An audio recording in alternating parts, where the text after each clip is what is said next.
there is now a possibility of another constitutional challenge. Kasi pwede pang maging constitutional issue ito. Whether or not the Vice President will be immune from suit, because she is an impeachable officer. Pwede na ba siyang sampahan ng kaso?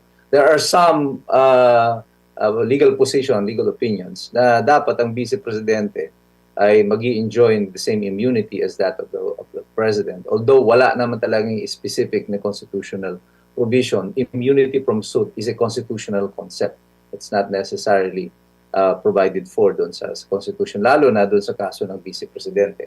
So, kung ito ay magkakaroon ng constitutional challenge at dadating pa ito sa Korte Suprema, asahan mo nang lalong magtatagal ito. But the important thing here is this, kung ngayon mo lang isinasampay yung grave threats, ngayon ka palang naka-determine ng prima facie case. So, why was the impeachment ahead of the criminal case?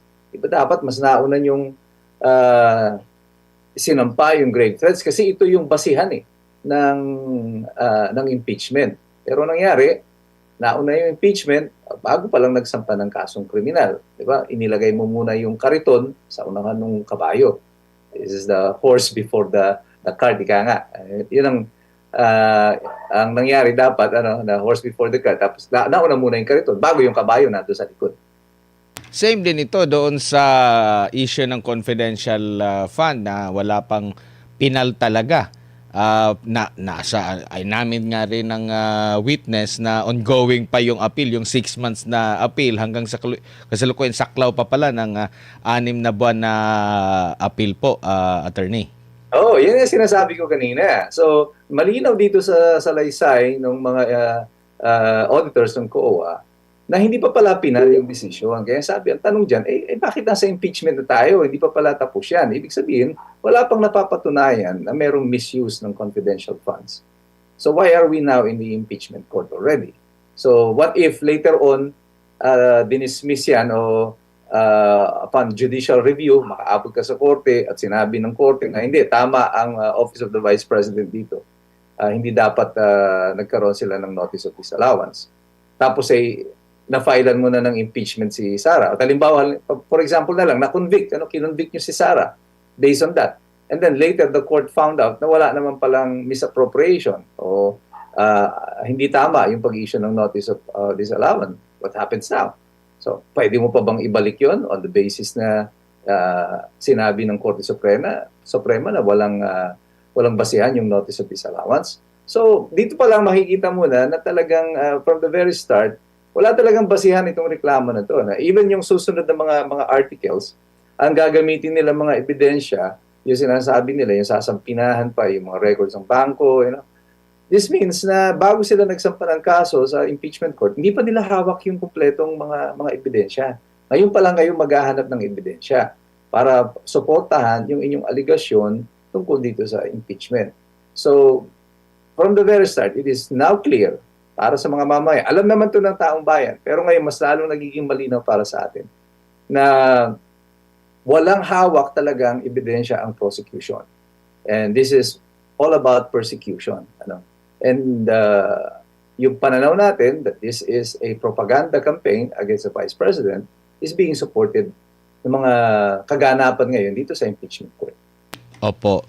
Tsaka dito sa issue naman po ng marami na namang issue at ano ba to, natataon lang ba na puro mga nasa minority ang issue? Ang dami na pong mga sinasabing kaso, reklamo, may nakakulong na, tapos may nababanggit na naman ang pangalan ng ilan sa mga senador dito po sa minority.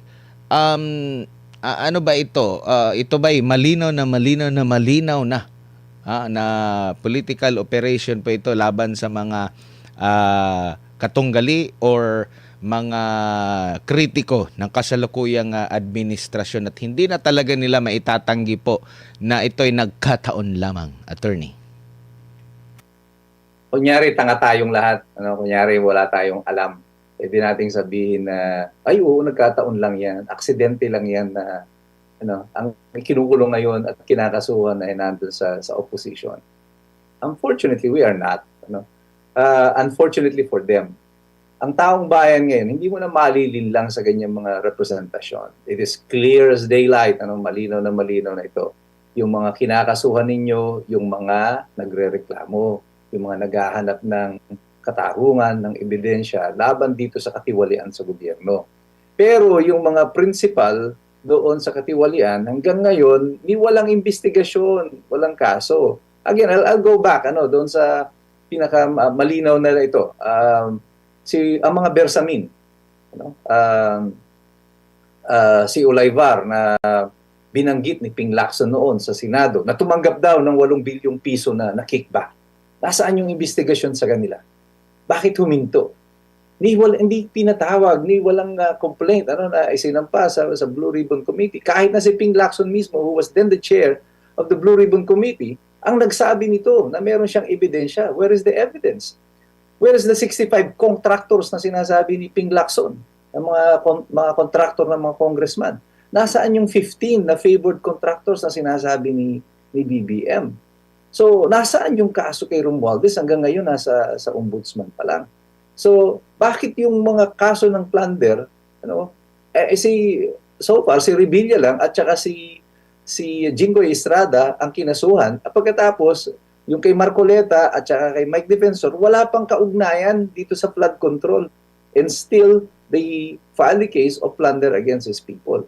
I mean, aksidente ba yun na lahat ng oposisyon, yun ang nakakulong? At pagkatapos, yung mga kakampi nila ay hindi. Parang malabo naman yata yun. Parang magagawin tayong mga mangmang ng gustong gawin ng gobyerno na tayo yung mga mangmang dito sa sitwasyon na ito. Opo. Tsaka ang latest ngayon, attorney, parang wala na tayong asahan pa sa Senate Blue Ribbon na talakayin itong flood control kasi parang napagkasundoan na ba na doon na lang sa ombudsman lahat? Yan ang sinasabi ni Erwin Tulfo. I mean, bakit nga naman iimbestigahan ni Erwin Tulfo yung sarili niya? Isa siya doon sa binabanggit nung dating 18, ngayon ay 14 Marines na tumanggap ng mga malay-maleta, di ba? So, tama talaga na gawin niya yan, na i-refer niya na lang sa ombudsman. But the way things are going, parang walang aasahan yung taong bayan tungkol dito sa magiging investigasyon sa ombudsman. Si Romualdez nga, despite sa dami ng mga press conference at mga press releases nila hanggang ngayon, wala pa rin kaso si Romualdez. So, saan tayo pupunta? Saan pupunta ang taong bayan? Anong aasahan natin dito sa magiging investigasyon ng ombudsman? Parang, I think many people today would tend to believe na pag pinasa mo yan walang difference dali mo yan sa Blue Ribbon, dali mo yan sa ombudsman. Ganon din ang ending nito, no? Wala ring mananagot dito ng mga totoong mga nagnakaw sa ilalim ng kasalukuyang administrasyon. Attorney, maraming salamat po sa inyong oras at panahon. Sa ulitin po, ingat po kayo. Apo. Maraming salamat din sa iyo, Edmar, at sa Nightline News. Maraming salamat po sa inyo. Si Attorney Mike Operario, isang trial lawyer at presidente ng IBP Bataan, nakausap po natin hinggil nga po sa mga pressing issues po ngayon, lalo na sa nagpapatuloy na impeachment trial kay Vice President Sara Duterte.